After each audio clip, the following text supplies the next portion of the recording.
O seu dinheiro indo pelo ralo em uma velocidade nunca antes vista, a garantia para Lula de que você pagará mais impostos e a decisão do TSE que ultrapassou todos os limites da racionalidade. Tudo isso no vídeo de hoje. Vem comigo.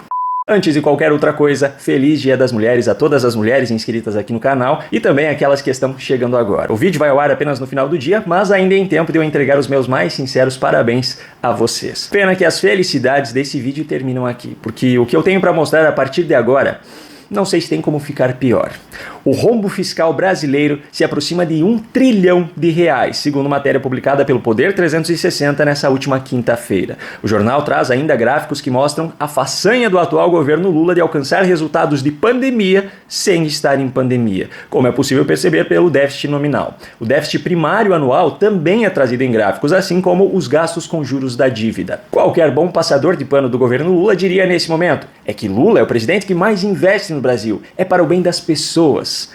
Que pessoas são beneficiadas com isso, é verdade, só que um grupo bem restrito. Acompanhando as notícias ao longo dos últimos meses, nos deparamos com informações como a de que o governo gastou cerca de R$27 milhões em 2023 para reformas, troca de imóveis e decorações nos palácios presidenciais. Um cidadão brasileiro que reforma a sua casa demoraria vários anos para passar por uma reforma novamente, mas não o governo, pois para 2024 já estão previstos cerca de R$20 milhões em reformas nos mesmos palácios. Quando não está desfrutando do luxo que Brasília lhe oferece, Lula está em agenda de viagens, que também nos custam muito caro. Só no ano passado foram gastos cerca de R$1 bilhão com viagens. Aliás, viagens em que Lula e Janja não podem ficar nem um segundo sem internet, nem mesmo enquanto estão no avião presidencial. Para isso, em 2024, o governo gastará quase R$14 milhões com um novo plano exclusivo para o famoso Aero Lula. Ao ver todas essas notícias, o povo brasileiro poderia ficar indignado, pensando que é muito dinheiro sendo jogado fora para pouco retorno e, consequentemente, a popularidade de Lula diminuiria.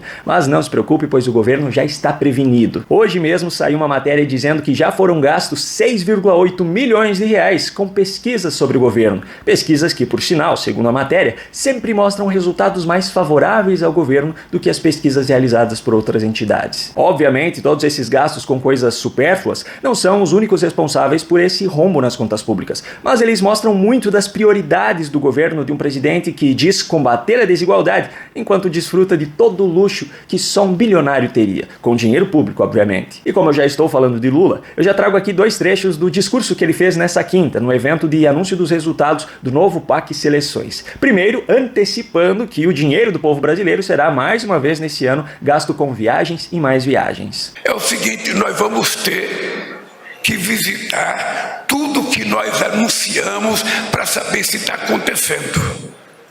Então se prepare, porque eu vou visitar os estados, vou visitar a cidade. Eu quero saber se tudo que foi anunciado aqui está acontecendo.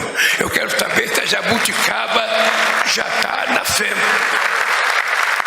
Porque é o olho do dono que engorda o porco. E depois, ao falar sobre o projeto de lei que regulamenta, ou melhor dizendo, burocratiza o trabalho dos motoristas de aplicativos, Lula falou sobre as garantias que esse projeto traz. Nós conseguimos criar uma categoria, fizemos uma regulamentação, mandamos um projeto de lei que eu acho que a Câmara e o Senado vão aprovar logo, para que a gente garanta jornada de trabalho, para que a gente garanta pagamento de previdência social dos trabalhadores e dos empresários, para que a gente garanta pagamento de previdência social dos trabalhadores e dos empresários. Bom, pelo menos ele já não faz mais nem questão de esconder que o maior beneficiado com esse projeto, na verdade o único, é o próprio governo. E tem ainda mais um trechinho desse evento que eu separei aqui, que é do discurso de Nízia Trindade, porque é o retrato perfeito da gestão dela como ministra da Saúde.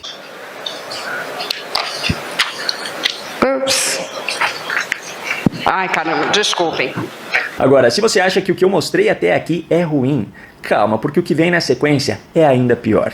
Nessa quinta-feira, o TSE multou a Jovem Pan e Pietra Bertolazzi por declarações feitas em 2022 sobre Janja. Eu vou deixar que você veja com seus próprios olhos os comentários feitos por Alexandre de Moraes, porque se eu só contar isso, pode ser que alguém não acredite. É de uma tristeza muito grande, que foi a degradação total num determinado momento de uma das grandes e tradicionais rádios do estado de São Paulo, que foi a Jovem Pan, que num determinado momento, e aqui exatamente um desses momentos, contratou influencers para fingirem que eram jornalistas. Primeiro, degradação por quê? Porque alguns de seus integrantes manifestavam sua posição política, que é contrária à sua? Por que nada é dito sobre a Globo, por exemplo, que também tem vários de seus integrantes manifestando sua posição política? Porque essa posição é favorável? E segundo, muito engraçado Moraes falar sobre influencers fingindo ser jornalistas. Justo ele, que nunca foi magistrado por concurso, mas a partir do momento em que foi nomeado ministro, passou a fingir. Mas vamos adiante. E essas influências, e uma delas é a pessoa que proferiu as palavras, ela dia e noite praticava discurso de ódio, dia e noite discurso ofensivo contra os outros candidatos, contra a justiça eleitoral, numa clara campanha repetícia. Eu não estou aqui defendendo nada do que foi dito, mas eu preciso questionar. Por que Felipe Neto, por exemplo, não é multado por discurso de ódio, sendo que ele sempre foi um dos maiores representantes disso aqui no país? Bom, agora Moraes vai explicar a ofensa em questão. A ofensa realizada partia da ideia de uma pauta de costumes e de um discurso de ódio em relação ao determinadas opções de um lado político em relação à pauta de costumes, exatamente para colocar no programa de rádio, colocar a preferência dessa rádio, dessa comentarista, sobre um candidato que adotava uma pauta, uma posição em relação à pauta de costumes. É muito claro isso. Espera aí um pouquinho. Quer dizer então que um integrante de uma emissora não pode manifestar o seu posicionamento favorável a um candidato? Por que então não estão sendo multados os diversos artistas da Globo e de outras emissoras que inclusive gravaram um vídeo de campanha para Lula em 2022?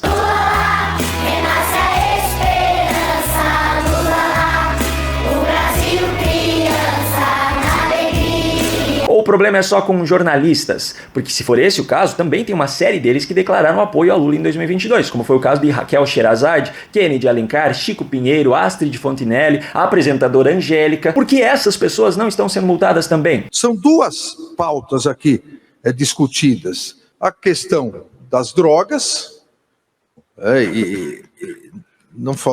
nem falou que a atual primeira-dama era maconheira, falou maconhista, né?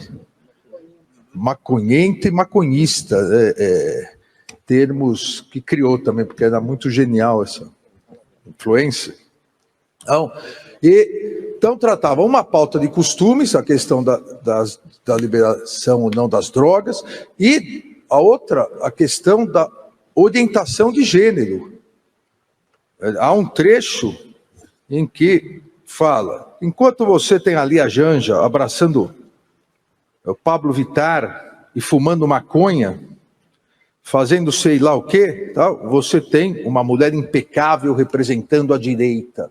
As duas pautas de costume, duas pautas que eram levantadas nas eleições, marcando exatamente aqui uma crítica a um determinado lado político e o seu apoio a outro lado político.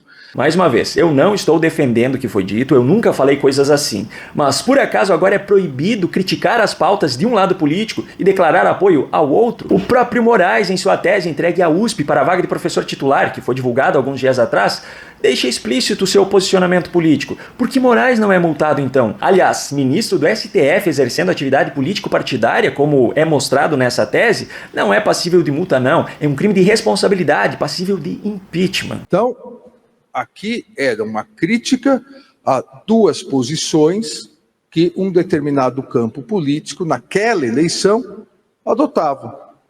Ou seja, a questão das drogas, da maconha, da descriminalização, e a questão da não discriminação de gênero. Eu não vejo como afastar isso do campo eleitoral. Entendo a preocupação do eminente ministro Cássio, do ministro Raul, da ministra Isabel. Não me parece que qualquer ofensa a mulher de um candidato tenha que ser tratado pela Justiça Eleitoral. Obviamente, nós não devemos estender a competência da Justiça Eleitoral automaticamente para qualquer ofensa à mulher de todos os candidatos. Imagine, né? Todos os candidatos a prefeitos, todos os candidatos a vereadores.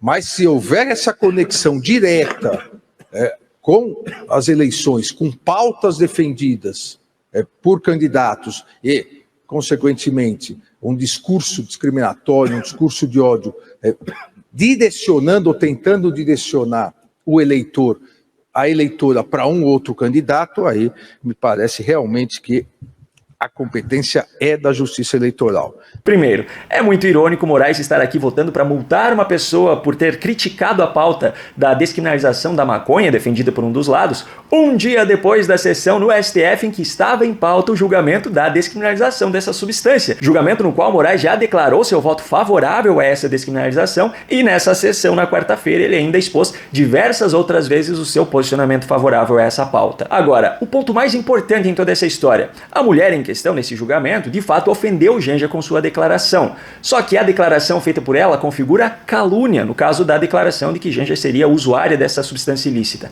Desde quando calúnia é julgada pela Justiça Eleitoral? Segundo Moraes, é porque essas acusações feitas pela autora estavam diretamente ligadas com o posicionamento político que ela estava assumindo em favor de um candidato e contra o outro. Mas isso só piora a situação. Desde quando é proibido manifestar seu posicionamento político no Brasil? Tem ministros do Supremo Tribunal Federal que muitas vezes de forma indireta manifestam seu posicionamento, e às vezes de forma nem tão indireta assim. Enfim, apesar de não fazer absolutamente nenhum sentido, mesmo assim foi aplicada uma multa de R$30 mil pela Justiça Eleitoral. E julgou procedente a representação para condenar as representadas ao pagamento individual de multa no valor de R$30 mil para cada um dos representados, nos termos do voto do relator. No canto da sua tela aparecerão agora recomendações de outros vídeos aqui do canal para que você os assista caso ainda não tenha feito. Se você gostou desse conteúdo e quer receber os novos conteúdos aqui do canal, se inscreva e ative o sininho de notificações. Essa é a única forma de garantir que o YouTube entregará a você esses novos conteúdos. Um grande abraço e até o próximo vídeo.